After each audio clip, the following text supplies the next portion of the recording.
नमस्कार, सभी को राम राम। फिर से स्वागत है गुरुकुल एजुकेशन के इस प्लेटफॉर्म पे। आज इस प्लेटफॉर्म पे फिर उपस्थित हुए हैं एक रिलेवेंट और एक इम्पॉर्टेंट टॉपिक को लेकर आपसे डिस्कस करेंगे। आपको बताएंगे हिंदी साहित्य के इतिहास लेखन की क्या परंपरा रही है और इसकी इम्पोर्टेंस को भी बताएंगे। मैं पहले यह बता देना चाहती हूँ कि यह बीए में आपको पहला चैप्टर है जो आपको पढ़ने होते हैं, और ये केवल बीए तक सीमित नहीं है। आपको हिंदी विषय लेकर जब आप पढ़ेंगे इसको, तो आपको एमए में भी ये काम देंगे। इससे भी प्रश्न आते हैं, एमए में आपको पढ़ने होते हैं ये, बीएड में, डीएलएड में और बहुत सारे कॉम्पिटिटिव एग्जाम जो होते हैं सेंट्रल के, स्टेट के, उन सारे एग्जाम में भी इससे बहुत प्रश्न आते हैं। तो बहुत इंपॉर्टेंट टॉपिक है। वीडियो को बिना स्किप किए हुए देखें, समझने का प्रयास करें, और अगर समझ में नहीं आता हो तो फिर से वीडियो को आप देख सकते हैं। इसमें पैसे नहीं लगते, फ्री है ये, तो आप इसको समझने का प्रयास करें। और जब मैं वीडियो को डिस्कस करूंगी तो आप इसका नोट्स भी बना सकते हैं। वैसे मैं थोड़े बहुत रिलेवेंट जो नोट्स होंगे वो मैं ज़रूर यहाँ पर लिखने का प्रयास करूंगी। अगर आप इस वीडियो को देखें और समझने का प्रयास करें तो एग्जाम में जितने भी क्वेश्चन इससे रिलेटेड आएंगे। अगर आप इस वीडियो को देख रहे हैं और आप नए हैं चैनल पे, तो सब्सक्राइब करें चैनल को और अपने दोस्तों के साथ शेयर करें, ताकि उन्हें भी जो भी डाउट्स हैं इससे रिलेटेड वो उनके डाउट्स क्लियर हो जाए। तो आप इस वीडियो का नोट्स बना लें या फिर आप इसे समझने का प्रयास करें। मुझे उम्मीद है कि आप एग्जाम में इसको बहुत अच्छे से लिख सकेंगे, इसके आंसर को। तो आज का जो है हिंदी साहित्य का इतिहास लेखन, उसको पढ़ते हैं। श्री गणेश करते हैं आज के इस वीडियो का और समझने का प्रयास करते हैं कि हिंदी साहित्य का इतिहास लेखन की क्या परंपरा रही है। इतिहास लेखन किसे कहते हैं? तो इतिहास लेखन किसी भी विषय की, किसी भी वस्तु का क्या इतिहास रहा है, उसकी क्या विशेषताएं रहे हैं, पुराने क्या रिकॉर्ड्स रहे हैं, उसको बताना, उसको लिखना ही यहाँ पर इतिहास लेखन कहलाता है। उदाहरण के तौर पर हम इतिहास सब्जेक्ट को लेते हैं। इतिहास सब्जेक्ट में केवल इतिहास लिखे जाते हैं मनुष्यों के। मनुष्य को छोड़ें तो वहाँ मनुष्य की संस्कृति, सभ्यता, परंपरा आदि सारी चीज़ों के इतिहास मिलते हैं, और इन सारे इतिहास को लिखने का प्रयास ही इतिहास लेखन कहलाता है। इतिहास लेखन, यहाँ पर हिंदी साहित्य की बात कर रहे हैं, इसलिए हिंदी साहित्य के कविता, काव्य, ग्रंथ, रचनाकार, भाषा आदि जितनी भी विषय वस्तु हैं हिंदी साहित्य से रिलेटेड, सारी बातें इसमें दी गई हैं। और इतिहास इसी ही कहते हैं जब इन सारी चीज़ों को समेटकर इतिहास के रूप में लिखा जाता है। तो ये लिखने की परंपरा हिंदी साहित्य की वह कब से शुरू हुई है, यह जानते हैं। हिंदी साहित्य के इतिहास लेखन का आरंभ मानेंगे तो 19वीं शताब्दी से हुई। यद्यपि इससे पूर्व भी बहुत सारे विद्वानों ने इसकी रचनाएं की हैं, जिनमें हिंदी के विभिन्न रचनाकारों के उनकी जीवनियाँ लिखी गई हैं, उनकी कृति का परिचय दिया गया है। लेकिन फिर भी इन्हें इतिहास की संज्ञा नहीं दी जा सकती, क्योंकि इनमें मूल्यांकन की प्रवृत्ति नहीं है। जैसे 84 वैष्णव की वार्ता, 252 वैष्णव की वार्ता, भक्तकाल आदि ऐसे ग्रंथ हैं। ठीक है, अब जान लेते हैं कि पहले किसने लिखने का प्रयास किया हिंदी साहित्य के इतिहास लेखन को। तो सबसे पहला नाम आता है हिंदी साहित्य के इतिहास लेखन की परंपरा में गारसा दत्तांसी का। उन्होंने हिंदी साहित्य के इतिहास लेखन का प्रथम प्रयास किया। वे एक फ्रांसीसी विद्वान हैं, गारसा दत्तांसी। तांसी ने इस्तेवार दला लिटरेत्योर एंदुई एंदुस्तानी, यह इनके ग्रंथ है। इसका पहला भाग 1839 ईस्वी में आया, वहीं दूसरा भाग 1847 में प्रकाशित हुआ। इस ग्रंथ में हिंदी और उर्दू के अनेक कवियों का परिचय जो है वर्ण के क्रम के अनुसार दिया गया था, लेकिन तांसी ने अपने को रचनाकार के जीवन से उनकी रचनाओं के परिचय देने तक ही स्वयं को सीमित रखा। इसमें न तो काल विभाजन किया गया था और न ही युग की क्या प्रवृत्तियां रही हैं उन्हें बताने का प्रयास किया गया। तो इस तरह पहला प्रयास हिंदी साहित्य में गारसा दत्तांसी ने किया, उसे लिखने का प्रयास किया। ठीक है, अब दूसरा स्थान आता है शिव सिंह सेंगर जी का। इन्होंने हिंदी साहित्य लिखने का प्रयास किया। उन्होंने अपने ग्रंथ में 1000 कवियों की जीवनी और उनकी कविताओं को उदाहरण सहित लिखा। शिव सिंह सरोज 1883 ईस्वी में प्रकाशित हुए। इतिहास ग्रंथ के रूप में यह ग्रंथ महत्वपूर्ण अवश्य है, लेकिन इतिहास के रूप में इसे संदेह की दृष्टि से देखा जाता है। संदेह इसलिए होता है क्योंकि सेंगर जी ने उन कवियों को भी प्रकाश में लाने का प्रयास किया है जिससे हिंदी साहित्य का समाज अपरिचित था। जिन कवियों के नाम हिंदी साहित्य में जाने नहीं जाते थे, जिन्हें कोई पहचानता नहीं था, उन्हें सेंगर जी ने अपने ग्रंथ में स्वीकारा है, उनके विषय में लिखा है, इसलिए इसे संदेह की दृष्टि से देखा जाता है। तो यह बहुत इंपॉर्टेंट ग्रंथ है जिसकी वजह से लोगों को इसके विषय में जानकारियां मिली। ठीक है, बहुत सारे कवियों के विषय में जानकारियां मिली। अब तीसरा प्रयास डॉक्टर ग्रियर्सन ने किया। इनका पूरा नाम जॉर्ज अब्राहम ग्रियर्सन है।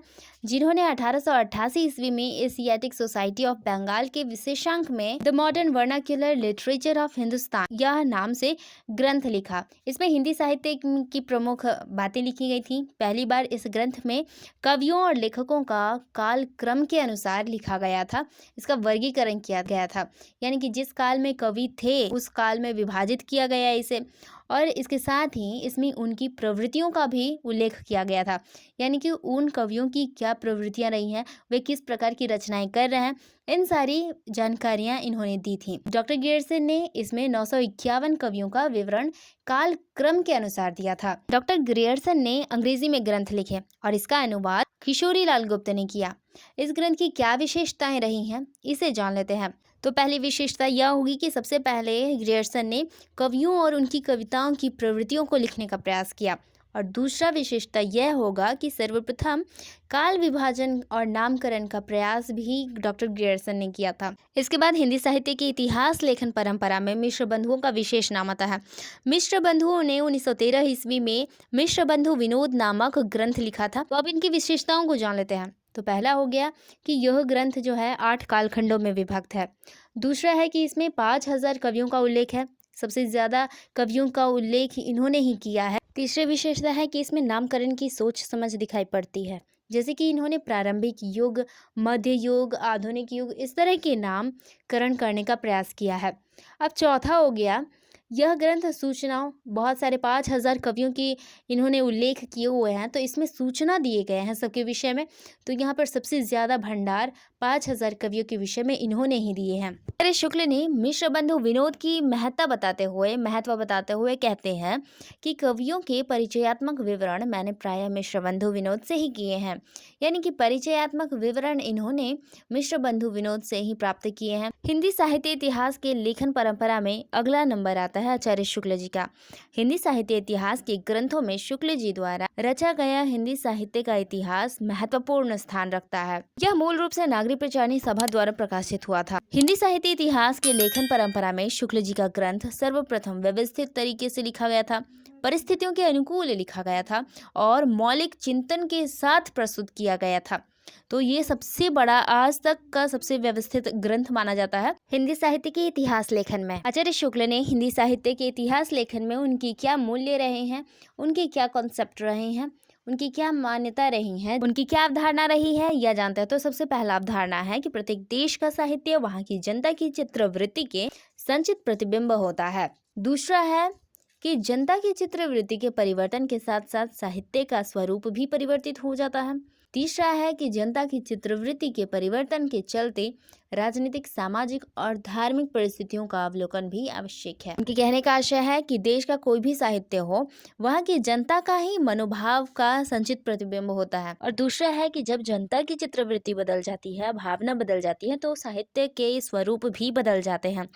अब जानते हैं शुक्ल जी के इतिहास ग्रंथ की क्या विशेषताएं रही हैं। तो पहला हो गया, हिंदी साहित्य के इतिहास को 4 कालखंडों में विभक्त किया गया है, जो आज भी मान्य है।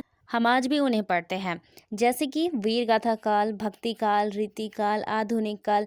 तो इस तरह जो कालखंड बांटे गए हैं वो शुक्ल जी द्वारा ही बांटे गए हैं। हम उसे आज भी पढ़ते हैं और वह पूरी तरह से मान्य है। अब बात करें दूसरी विशेषता की, तो वह है पूरे भक्ति काल को उन्होंने 4 शाखाओं में बांटकर उसे प्रवृत्ति, धार्मिक आधार पर बांटने का प्रयास किया, जैसे कृष्ण भक्ति काव्य धारा और राम भक्ति काव्य धारा। इसके अलावा और 2 काव्य धाराएं बांटे गए हैं। इसके बाद तीसरी विशेषता क्या है उसे जानते हैं। शुक्ल जी का काल विभाजन सरलता, स्पष्टता के कारण आज तक मान्य रहा है। जो प्रवृत्तियां उन्होंने दी हैं वह आज भी मान्य है। उसी के आधार पर काल विभाजन सही माना जा रहा है और वह आज तक हम पढ़ते आए हैं। चौथी विशेषता है कि शुक्ल जी ने कवियों की संख्या की अपेक्षा कवियों के साहित्यिक मूल्यांकन को अधिक महत्व दिया है। जिस प्रकार से मिश्र बंधु ने 5000 और शिव सिंह जी ने 1000 कवियों की विशेषताओं के साथ उनका उल्लेख किया है, उस तरह से शुक्ल जी ने नहीं किया। उन्होंने उनका मूल्यांकन किया है, साहित्यिक मूल्यांकन किया है। पांचवी विशेषता है कि अनेक सीमाओं और न्यूनताओं के बावजूद भी अत्यंत व्यापक एवं सूक्ष्म दृष्टि, विकासवादी दृष्टिकोण और विश्लेषण, तर्क अनुमोदित, यानी कि तर्क भी इसमें दिए गए हैं, तर्क अनुसार सभी बातों को यहाँ पर निष्कर्ष तक लाया गया है और सर्वाधिक विख्यात है प्रमाणिक इतिहास ग्रंथ इसे माना जाता है। इस तरह से आचार्य शुक्ल जी ने हिंदी साहित्य के इतिहास को वर्ग के अनुसार बांटने का काम किया है और इन्होंने अच्छे से मूल्यांकन के सहित इसे विभाजित किया है और आज तक का ये सबसे प्रमाणिक माना जाता है। साथ ही में आचार्य शुक्ल ने हिंदी साहित्य के इतिहास को लिखने के उद्देश्य से ही इस ग्रंथ को लिखा है। तो इनका ग्रंथ अत्यंत सटीक है। इन्हीं के आधार पर हम नामकरण पढ़ते हैं, इन्हीं के आधार पर काल विभाजन भी होता है। ये रामचंद्र शुक्ल हैं। इनके विषय में हम केवल बीए तक ही पढ़ना नहीं है, बीए तो स्टार्टिंग की है हमने ना, तो इनको पढ़ना है। साथ में एमए में भी आप जाएंगे तो वहाँ भी हमें पढ़ना होता है ये सारी चीज़ें। हिंदी इतिहास लेखन की परंपरा को आप समझ जाते हैं बीए में ही, तो एमए में आपको चलकर दिक्कत नहीं होगी। साथ में एक कॉम्पिटिटिव एग्जाम को लेकर भी कोई दिक्कत नहीं होगी। तो आप यहाँ पर समझिए। अब हम बढ़ते हैं अगले आचार्य की ओर, जो है आचार्य हजारी प्रसाद द्विवेदी जी। द्विवेदी जी ने कोई भी व्यवस्थित रूप से इतिहास को आधार बनाकर कोई भी इतिहास ग्रंथ लिखा नहीं है। उद्देश्य इनका नहीं था इतिहास लिखने का, लेकिन फिर भी इनकी 3 कृतियां हैं जो साहित्य इतिहास के संबंध में सामग्री हमें उपलब्ध करा देती है। आचार्य हजारी प्रसाद द्विवेदी जी की पहली कृति है हिंदी साहित्य की भूमिका, दूसरी है हिंदी साहित्य का उद्भव एवं विकास, तीसरा हो गया हिंदी साहित्य का आदिकाल। इन तीनों ग्रंथों से ही हिंदी साहित्य इतिहास को हम जान सकते हैं, समझ सकते हैं। तो इन्होंने भी बहुत अच्छी कृति लिखी हुई है। द्विवेदी जी ने परंपरा को इतिहास लेखन का आधार बनाया। ठीक है, परंपरा को इतिहास लेखन का आधार बनाया इन्होंने। अब हम जानते हैं कि हजारी प्रसाद द्विवेदी जी की जो ग्रंथ है उनकी क्या विशेषताएं रही हैं। पहला है साहित्य की प्रवृत्तियों का निर्धारण इन्होंने देश के प्राचीन परंपरा, संस्कृति, शास्त्रीय एवं लोक परंपरा के आधार पर किया हुआ है। प्रत्येक युग के साहित्य का इन्होंने इसी के आधार पर मूल्यांकन किया है। दूसरी विशेषता है कि द्विवेदी जी ने इतिहास के आरंभिक काल को आदिकाल कहा है, यानी कि जो हम इतिहास में आरंभिक युग है उसको आदिकाल जो बोलते हैं वह इन्हीं का सुझाया हुआ नाम है। इनके आधार पर ही हम आज तक इसे आदिकाल कहते हैं, आरंभिक काल को। तीसरी विशेषता है कि इतिहास लेखन की परंपरा में आचार्य ने नवीन दृष्टि का प्रयोग किया है, नवीन सामग्री का नवीन व्याख्या किया है। और साथ ही में बता दें कि परंपराओं से चली आ रही जो परंपरा था, कवियों की विशेषताओं के विषय में केवल बताना, उस तरह से इन्होंने कोई भी मूल्यांकन नहीं किया, नवीन दृष्टि अपनाया है। उनके आधार पर इनका एक विशेष इतिहास लेखन देखने को मिलता है। चौथी विशेषता है कि कबीरदास, सूरदास, नाथ योगियों और बौद्ध, सिद्ध और जैन कवियों पर द्विवेदी जी ने महत्वपूर्ण शोध परख किए हैं। उनकी रचनाओं को भी हिंदी साहित्य के अंतर्गत लाने का प्रयास किया। इस प्रकार हिंदी साहित्य इतिहास लेखन में हजारी प्रसाद द्विवेदी जी का भी महत्वपूर्ण स्थान है। उन्होंने हिंदी साहित्य से रिलेटेड कोई किताब नहीं लिखा है, लेकिन उन्होंने जो भी कृतियाँ लिखी हैं, जो भी ग्रंथ लिखे हैं, उनमें हिंदी साहित्य इतिहास लेखन से संबंधित जो जानकारियाँ मिलती है वह बहुत महत्वपूर्ण है। साथ में ही उन्होंने नामकरण किया है और वो भी नवीन दृष्टि के आधार पर, तो यह भी महत्वपूर्ण है और जो आज भी मान्य है। बहुत सारे आचार्यों के विषय में इन्होंने अध्ययन किया, उसके विषय में हमें बताने का प्रयास किया। इन सब के कारण ही हिंदी साहित्य इतिहास लेखन में इनका भी बहुत बड़ा योगदान माना जाता है। अगले आचार्य हैं डॉक्टर रामकुमार वर्मा। उन्होंने सन 1938 में हिंदी साहित्य का आलोचनात्मक इतिहास लिखा था, लेकिन इस ग्रंथ में वर्मा जी ने आदिकाल और भक्तिकाल का ही विवेचन प्रस्तुत किया है, यानी कि उन्होंने आदिकाल और भक्तिकाल के ही विषय में बताया है। अब इनके इतिहास ग्रंथ की विशेषताओं को अब जानते हैं। पहला है, इन्होंने शुक्ल जी की पद्धति का अनुसरण किया। शुक्ल जी के आधार पर ही इन्होंने अपना अध्ययन भी किया। दूसरी बात है कि इन्होंने कालखंड और काव्य धाराओं के नामकरण में थोड़ा बदलाव किया है। उन्होंने वीर गाथा काल को चारण काल कहा है और इससे पूर्व संधि काल जोड़कर अपभ्रंश भाषा के कवियों को उसमें समेट दिया है। तीसरा विशेषता है कि वर्मा जी ने चारण काल में कई नई रचनाओं का भी उल्लेख किया है। और चौथा है कि स्वयंभू को इन्होंने प्रथम कवि माना है हिंदी साहित्य का। अब अगले आचार्य हैं आचार्य राहुल सांकृत्यायन जी। उन्होंने हिंदी काव्यधारा नामक रचना लिखी। राहुल जी अपभ्रंश साहित्य के उद्धारक के रूप में भी जाने जाते हैं। सिद्ध साहित्य के संबंध में उन्होंने महत्वपूर्ण शोध परख किए हैं। अब इनके इतिहास लेखन की विशेषताओं को जानते हैं। पहला है, इन्होंने आदिकाल को सिद्ध सामंत काल कहा, यानी कि आदिकाल का नाम इन्होंने सिद्ध सामंत काल रखा है। अब 10वें आचार्य हैं डॉक्टर गणपति गुप्त। इन्होंने हिंदी साहित्य का वैज्ञानिक इतिहास लिखा था। गुप्त जी द्वारा 1965 में हिंदी साहित्य का वैज्ञानिक इतिहास प्रकाशित हुआ। इन्होंने अपने इतिहास लेखन में वैज्ञानिकता को समावेश किया। इस तरह हिंदी साहित्य इतिहास लेखन परंपरा में बहुत सारे आचार्यों ने हिंदी साहित्य के इतिहास को लिखने का प्रयास किया। हिंदी साहित्य के इतिहास को लिखने का प्रयास केवल इतने ही आचार्यों ने नहीं किया। धीरेन्द्र वर्मा, शिव कुमार मिश्र जी, वचन सिंह, पंडित विश्वनाथ प्रसाद मिश्र, शंभुनाथ सिंह, ये सारे भी आचार्य हैं जिन्होंने हिंदी साहित्य के इतिहास को लिखने का प्रयास किया। इन्होंने अपने ग्रंथ लिखे, अपने आधार पर, अपने अनुसार लिखे। आज इस वीडियो में हमने उतने ही आचार्यों को पढ़ा जिन्हें महत्वपूर्ण है और जिन्हें हमें पढ़ना बहुत ज़रूरी है। तो आज इस वीडियो में हमने पढ़ा कि हिंदी साहित्य इतिहास लेखन में कौन से आचार्यों ने महत्वपूर्ण योगदान दिया है। इसके अलावा भी अन्य आचार्यों को हमने देखा जिन्होंने इतिहास लिखने का प्रयास किया। साथ ही उन आचार्यों की तस्वीरों के साथ भी हमने समझने का प्रयास किया कि किन आचार्यों ने किन तरह के ग्रंथों को लिखा। इतना पढ़ने के बाद उम्मीद है कि आपको ज़रूर समझ में आए होंगे। जाते जाते अंत में एक क्वेश्चन पूछूंगी। हजारी प्रसाद द्विवेदी की जो कृतियां हैं उनमें से कोई भी एक कृति का नाम आप कमेंट में लिखें। तो आज के इस वीडियो में बस इतना ही। फिर से मिलेंगे नए वीडियो में नए टॉपिक के साथ। तब तक के लिए जय हिंद।